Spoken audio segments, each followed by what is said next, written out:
Subscribe कीजिए, bell icon दबाइए। Video पसंद आए तो लाइक कीजिए, शेयर कीजिए। बत्तियां सामने झलकती रहती हैं, उनका एक हल्का सा इशारा हमको सचेत और सावधान करने के लिए बराबर हिदायत के रूप में देते रहते हैं। गुरु महाराज ने 70 से लेकर के 80 के दशक में देश के कोने कोने में ढिढोरा पीट करके इशारा किया था, आए देशवासियों, ये मानव शरीर जन्मों जन्मों की त्याग और तपस्या की बदौलत मिलता है। ये अनमोल मानव तन दुनिया के सुख भोग के लिए नहीं, सामानों को इकट्ठा करने के लिए नहीं, मान प्रतिष्ठा पद इकट्ठा करने के लिए नहीं, जीते जी प्रभु प्राप्ति के लिए मिलता है।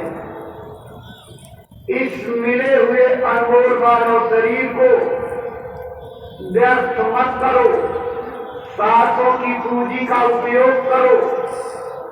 ये शरीर भगवान का बनाया हुआ चेतन मंदिर है। इस मंदिर में अखंड दीपक जलता, इस मंदिर के अंदर आकाशवाणियों देशवाणियों की गुंजार होती। ये इतना कारीगरियों से भरा हुआ जलवा जब शरीर आपको मिला है, इस शरीर को कब्रिस्तान मत बनाओ।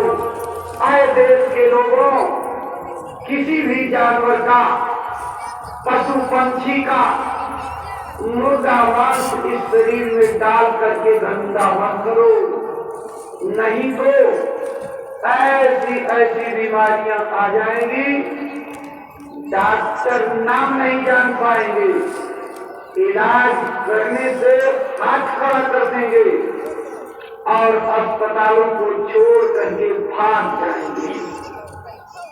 यह सब चीजें आपने देखा और अनुभव किया। एक साल से कुछ ही दिन ज्यादा हुए हैं जब ये परिस्थिति सारे विश्व को अपने घेरे में ले ली। उस समय कोई ये सोच भी नहीं सकता था कि हमारा मिलना जुलना इस तरह बदल जाएगा। हमको देश के एक कोने से दूसरे कोने तक ले जाने वाली सवारियां, बस, रेलगाड़ियां एकाएक ठप हो जाएंगी। मजबूरी और व्यवस्था में परदेश कमाई की इच्छा से गए लोग अपने बच्चों की अंगुली पकड़कर, पीठ पर लादकर, गोदी में लेकर के परदेश से अपने पुश्तैनी गांव 1500-2000 किलोमीटर दूर पैदल लौटना पड़ेगा।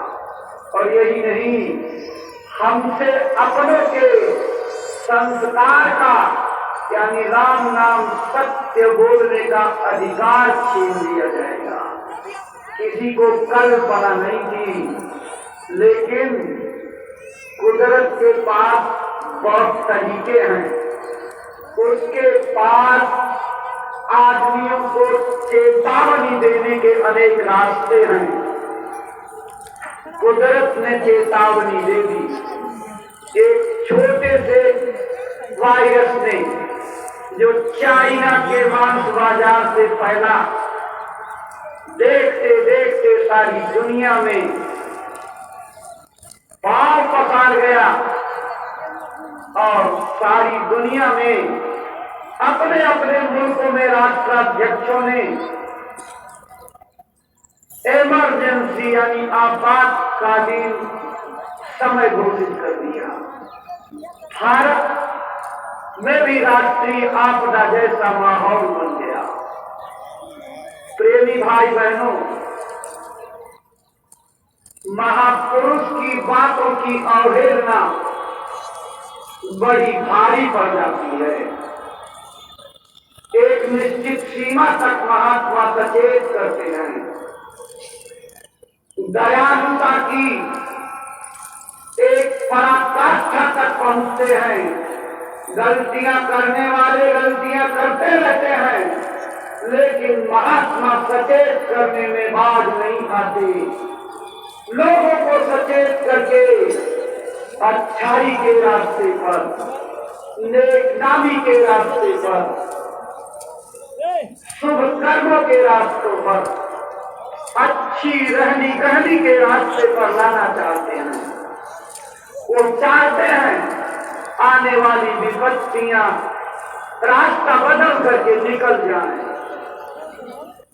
लेकिन जब आप महात्माओं की सद्भावना, सत्संकल्पों से भरी हुई वाणी को समझने में नाकाम हो जाते हैं, उस समय मुसीबत सीधे आप पर टूट पड़ती है। और गुरु महाराज कहा करते थे, मेरी तो इच्छा है कि आप लोग होशियार सावधान रहो, कुदरत से टकराओ नहीं, प्रकृति की अवहेलना मत करो, किनारे से धीरे से बच करके निकल जाओ। कुदरत तुम्हारा कुछ नहीं बिगाड़ पाएगी। लेकिन अगर कुदरत से छेड़खानी करोगे, प्रकृति के प्रतिकूल चलोगे, उसके बनाए हुए नियमों का उल्लंघन करोगे, अप्राकृतिक काम करने लगोगे, अवैधानिक काम करने लगोगे, अपने पुश्तैनी सनातन अध्यात्मवाद की गरिमा और गौरव को खत्म करके मनमानी आचरण और व्यवहार करने लगोगे, भोगों और इंद्रियों के गुलाम हो जाओगे, मर्यादा खंडित कर दोगे, तो कुदरत सीधे आप पर टूट पड़ेगी और आपको सबक सिखाएगी। और जब मुसीबत सीधे आप पर टूट पड़ेगी तो कोई रास्ता ढूंढने पर नहीं मिलेगा। गुरु महाराज तो बहुत सचेत करते रहे, लेकिन जिह्वा के गुलाम, आदत के गुलाम, जिद्दी लोगों ने जब अपना रास्ता नहीं बदला तो हुआ वही जो गुरु महाराज सचेत करते थे, गेहूं के साथ घुन भी पीते जाते हैं। जब इस समाज में हम रहते हैं, इस दुनिया के बीच में रहते हैं, लोगों से हमारा मिलना जुलना है, तो उनके किए गए कर्मों और संगत का प्रभाव हमारे ऊपर जरूर पड़ेगा। अगर अच्छों की करते तो अच्छा असर, बुरों की कर लिया तो बुरा असर, और उस संगत के असर से हम भी प्रभावित रहे। बीच में पूज्य महाराज जी की बहुत बड़ी दया हुई। आपको बचाने के लिए गुरु महाराज के आदेश और मौज से उन्होंने बीच में भी डूबने जा रही नौका को बचाने के लिए उपाय किया और आदेश दे दिया, इस समय तड़पती मानवता को भोजन कराना, पानी पिलाना, ये सबसे बड़ा पुण्य और सेवा का कार्य है। इसमें चूकना नहीं। हमारे बहुत से संगतों के प्रेमी, बहुत से गुरु महाराज के आदेश पालक सत्संगी उस जलती हुई ज्वाला में कूद पड़े। वास्तव में ये आग और पानी में कूदा करके ली जाने वाली परीक्षा थी। लोगों ने कोई चिंता नहीं की, आदेश बजाने में तत्पर हो गए। उन्हें दया का अनुभव हुआ, दया ने उनके आगे आगे चलकर उनकी हिफाजत की। जो लोग इस आवाज को सुन करके उहापोह की स्थिति में रहे, किंग कर्तव्य विमूढ़ हो गए, गुरु के आदेश से ज्यादा खौफ बढ़ने वाली महामारी का हो गया। ऐसे लोग दया से चूक गए और जब उसका फैलता हुआ परिणाम सामने आया तो लोग अंदर अंदर पश्चाताप करते रहे। प्रेमी भाई बहनों, मन ही तो धोखेबाज है। ये सारा खेल संसार को बिगाड़ने का मन का है और वो भी परमात्मा के रास्ते पर चलने वालों को तो और बिगाड़ देता है।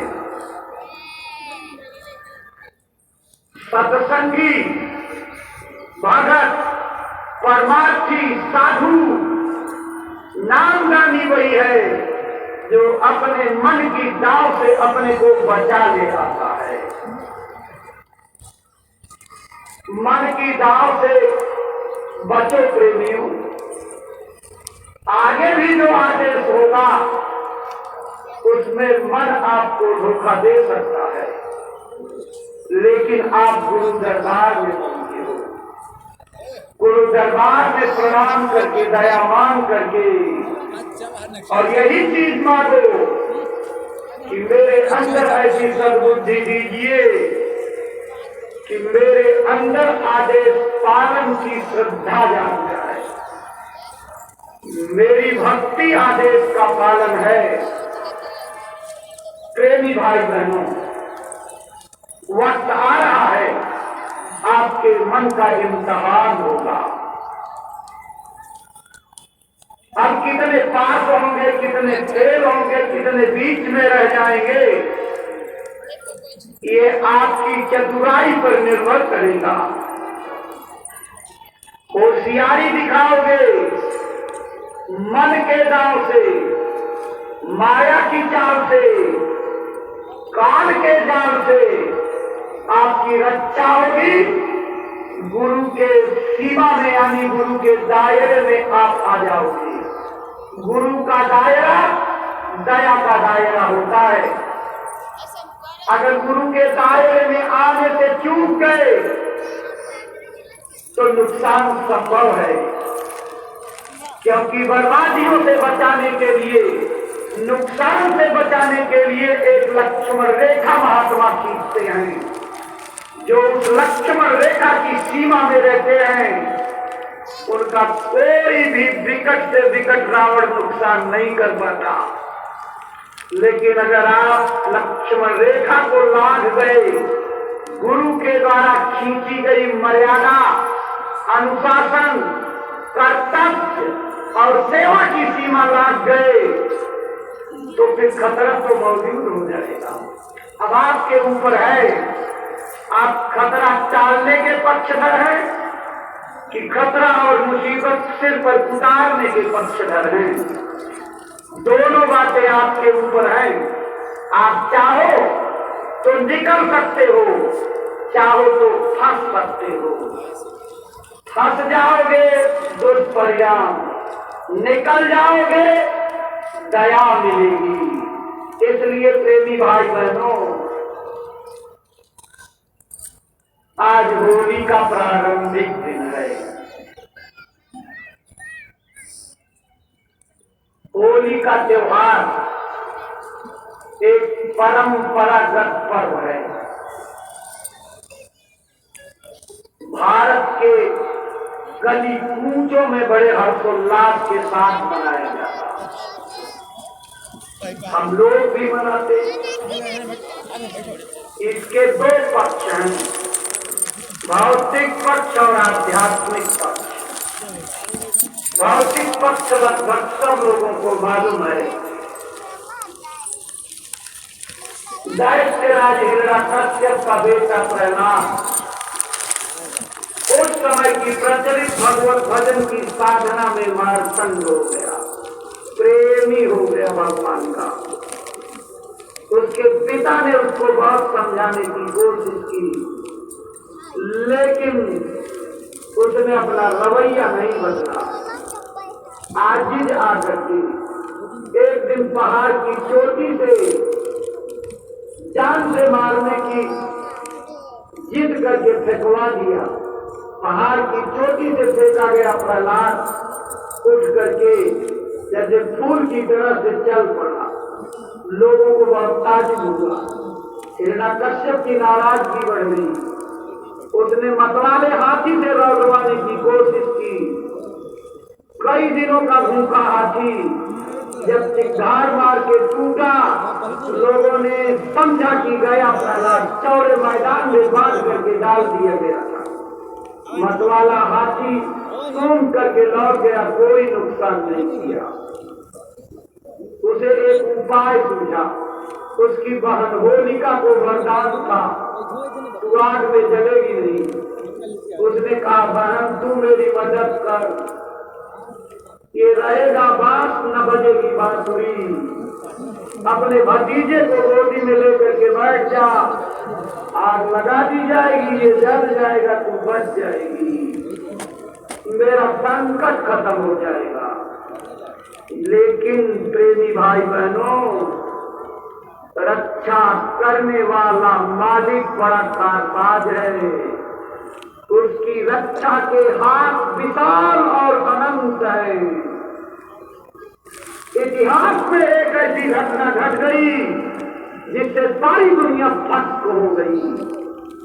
आशीर्वाद प्राप्त होलिका जब कंडे और कड़ौड़ के ढेर पर अपने भतीजे को लेकर के बैठी और योजनाबद्ध तरीके से उसमें आग लगा दी गई। बच्चे के मुंह को आंचल से ढक लिया ताकि इसे आभास न हो। लेकिन वारे मालिक, तेरी रक्षा का हाथ कितना लंबा है। भगवान का भजन करने वाला प्रहलाद जलती आग की अंगारों से बिना जल से बिना झुलसे बाहर निकल आया और आशीर्वाद प्राप्त होलिका जल करके खाक हो गई। जाको राखे साइया मारी सके न कोई, बाल न बाटा कर सके जो जग वैरी हो।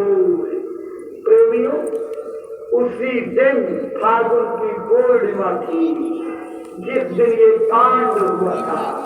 तब से होलिका के जल जाने के क्रम में धूल उड़ाई जाती है। इसको धुलंडी कहते हैं। आज धुलंडी का दिन है और अगले दिन यानी चैत की पर्वा को प्रथम दिन को प्रहलाद के बच जाने की खुशी में सारी दुनिया रंग बिरंगे पदार्थों का उपयोग करके खुशी का पर्व मनाती है। इसका आध्यात्मिक पक्ष दूसरे प्रकार का है। ये तो किंवदंती है, लोगों ने अपने पर्व के साथ ठान लिया, लेकिन त्योहार और तीज महात्माओं के बनाए हुए हैं। इनका आध्यात्मिक पक्ष बड़ा मजबूत और उद्देश्य लिए हुए होता है। महात्मा इस होली के पर्व को किसी और रूप में देखते हैं। ये जीवात्मा जल पृथ्वी अग्नि वायु आकाश के इस 5 स्थूल तत्वों के दायरे में ला करके दोनों आंखों के बीच में यहाँ जिसे भ्रिकुटी विलास कहते, आज्ञा चक्र कहते, छठा चक्र भी कहा जाता, इसे तीसरा तिल स्थान भी कहते हैं, यहाँ बैठा दी गई। इस जीवात्मा के साथ इतने 5 कांटे लगा दिए गए कि ये निकल करके अपने घर ना जा सके। पहले नंबर पर सुरक्षा का पहला घेरा सतोगुण रजोगुण तमोगुण का। अगर आप महात्मा से रास्ता लेकर के निकलने की कोशिश करोगे तो जीवात्मा अकेली है। ये 3 गुण टांग पकड़ करके खींचने की कोशिश करेंगे। इनकी ड्यूटी है कि निकल करके जाने मत देना, निकलने न पावे। कदाचित ये 3 योद्धा कमजोर पड़े तो दूसरा दूसरा सुरक्षा का घेरा, सेकंड लाइन ऑफ डिफेंस क्या है? काम, क्रोध, लोभ, मोह, अहंकार की लाइन लगी हुई है। 5 टोटा बैठाए गए। अगर 3 को फेल हो तो 5 और 3 8 मिल करके इसको नीचे गिराओ, उठने न पावे। और अगर 8 कमजोर पड़ते हैं तो मजबूत पहरेदार 25 लोगों का फेरा है, 25 प्रकृतियों का, 25 8 37 लोग मिल करके इसको गिराने की कोशिश करना। अगर तब भी ये मजबूत पड़े, तब भी अपनी साधना से आगे जाने लगे, तो एक एक यानी 37 का 1000 गुना, 37,000 देवता लगाए गए हैं। 1000 गुना ताकत से एक एक श्वेत बिंदुओं पर, यानी आपकी जो श्वेत ग्रंथियां पसीने के छेद हैं, इंद्रिन द्वार झरो का नाना, ताह ताह सुर बैठे करिठाना, आवत देखन विषय बयारी, ते हट दे कपाट कुहारी। ये देवता केवल विषयों के लिए, और जब वो विषय वासनाओं की हवा आपके अंदर में जाती है तो साधना और ज्ञान का जला हुआ चिराग एकदम से बुझ जाता है। जब सो प्रबंधन और गृह जाए तब दीप विज्ञान बुझाई। आप जो भी सुमिरन ध्यान भजन से, अपनी सेवा से इस रास्ते को खोल रहे होते हैं, तो ले जाकर के ज्ञान के जले हुए दीपक को बुझा देता है। अगर इसमें भी आप सफल हो गए तब फिर रिद्धि और सिद्धि का काम चालू होता है। इसके बाद का काम रिद्धि सिद्धि प्रेरई बहु भाई, बुद्धि लोभ दिखावई आई। गुरु महाराज कहा करते थे, आज महाराज जी भी उसी चीज को दोहरा रहे हैं। अंदर में चमकते हुए रंगीन कणों की तरह से इधर से उधर इधर जिधर रफ्तार में भागते हुए आपको नजर आएंगे, और आपको उनके भाव नजर आएंगे। कुछ मांग लो, कुछ ले लो।